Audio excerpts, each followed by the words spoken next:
Quando eu tava lendo a Psicologia Financeira, eu falei assim, cara, eu acho que eles são muito parecidos, né? Mas eu acho que a maneira como eles querem passar a mensagem é um pouquinho diferente. O Pai Rico, Pai Pobre, ele entra muito na mentalidade de uma pessoa rica que quer construir fortunas. Isso é legal. Talvez não sirva para grande parte da população. Acho que também é um ensinamento importante. O Morgan Housel, ele vai... A impressão que eu tenho é que ele foca mais em redução de custos do que novas gerações de receita. Então, assim, eu acho que os livros eles acabam sendo complementares, porque, ao mesmo tempo, o Morgan Housel fala sobre ETFs, né? Uma coisa que... acho que na época do Kiyosaki, que ele escreveu o livro, nem se tinha. Né? Nem existia. Fundos indexados, de baixo custo. Ou se existia, era um negócio também que não tinha expressão que tem hoje. Exato. Então, eu acho que ambos os livros são válidos. Eu, particularmente, achei o Pai Rico, Pai Pobre mais gostoso de ler. Só que o final foi muita dureza, assim. Eu sentia quase uma dor física em ver algumas coisas que ele falava relacionadas a investimentos. Então, assim, acho que ambas são leituras válidas. Mas eu começaria pelo Pai Rico, Pai Pobre e depois o Morgan Housel. Acho que seria um caminho legal mesmo. Jura? Eu começaria diferente.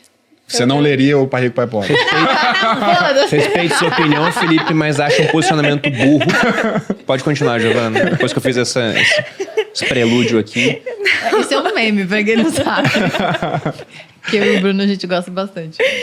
Não, mas é porque eu acho que eu começaria com Morgan Housel. Eu acho que eu indicaria, pelo menos, começar com a Psicologia Financeira, justamente por vir com algo mais conceitual e fundamentalista ali para todo o público. Então, acho que concordo muito com vocês dois, muito nesse sentido de que o Pai Rico, Pai Pobre traz essa expectativa do empreendedorismo, mas eu gostei que a Psicologia Financeira me passou um pouco essa sensação de back to basics mais, assim, Exato. sabe?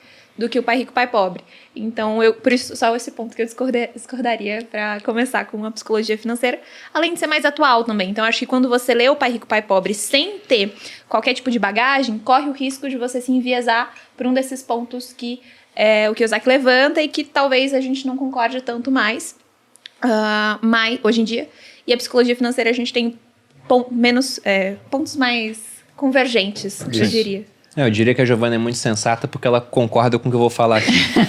Nossa. Mas eu acho o livro do Morgan Housel muito bom. Inclusive, eu fui observar agora o subtítulo dele, Lições Atemporais sobre Fortuna, Ganância e Felicidade. E eu estou num processo já no final da escrita do meu livro. Eu estava escrevendo um livro que ele teria uma parte introdutória e depois teria alguns mandamentos, digamos assim, que seriam lições atemporais sobre dinheiro. Inclusive, pensei em dar esse subtítulo. Eu vi que já não posso, vou estar copiando ele. Porque ele pensou muito bem, de fato, nessas lições atemporais. E é um livro que eu achei muito fácil de ler. Então, por um cara que está iniciando nesse mundo de investimento, é interessante até porque ele não fala pesadamente sobre investimento. Ele fala de alguma coisa até que vem antes, né? Questão de uma mentalidade, de você ter um foco no longo prazo, um certo planejamento. Eu gostei muito, por exemplo, de quando ele fala que o razoável, ele é maior do que o racional. Sim. Então, tem vários pontos a serem discutidos. Mas eu vou começar esse livro...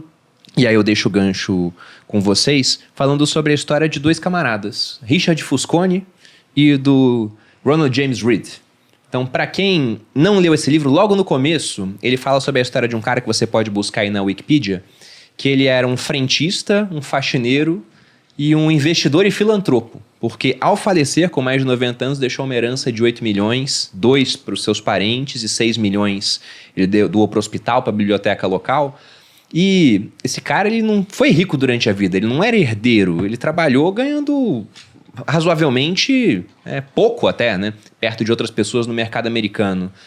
Ele levava uma vida modesta e morreu multimilionário. E aí todo mundo, nossa, será que ele ganhou na loteria escondido? E não, ele só tinha investido e deixado o tempo passar. E ele coloca uma oposição entre este camarada super simples, com uma habilidade comportamental de ser paciente e investir por longo prazo, com um executivo chamado Richard Fusconi, que trabalhava no banco Merrill Lynch, ele era formado em Harvard e se aposentou com 40 anos. Ele estava numa lista 40 under 40, 40 antes dos 40, devido a ser um cara talentosíssimo. E ao mesmo tempo em que o Ronald James Reed estava falecendo, esse cara estava quebrando na crise de 2008. Porque ele tinha uma casa que ele comprou, na verdade tinha financiado, ela era muito cara, tinha um gasto gigantesco, fez uma dívida, não conseguiu pagar, foi à falência, a casa lá foi leiloada por uma fração do seu valor, e quando esse cara estava quebrando, ele falou pro juiz, nesse momento eu não tenho nenhuma fonte de renda. Então ele fala que você ficar rico tem muito mais a ver com aspectos comportamentais do que com habilidade propriamente técnica. E ele fala sobre como essa história ela é muito específica do mercado financeiro. Porque você não vê, por exemplo, Ronald James Reed era um faxineiro, vamos colocar assim. Um faxineiro não vai, ao acaso, operar um coração melhor do que um cirurgião. Ele não vai, ao acaso, construir um prédio melhor do que um engenheiro. Ele não vai conseguir projetar uma bomba nuclear melhor do que os físicos, engenheiros nucleares, né? O que ele coloca aqui. Agora, na hora de investir, esse cara pode ter resultados melhores que os profissionais devido ao aspecto comportamental, a maneira como ele se comporta no mercado. Eu deixo o gancho para vocês. O que vocês acharam dessa primeira parte do livro? Logo no começo ele inicia assim. Eu acho que é por isso que eu concordo com a Giovana que todo mundo tinha que ler esse livro em vez de começar pelo Pai Rico, Pai Pobre. O mercado... Deixaram sozinho, Felipe. Cara, eu tô sentindo um pouco. Me parece muito combinado antes disso, você viu? Não é. É porque eu vejo por experiência.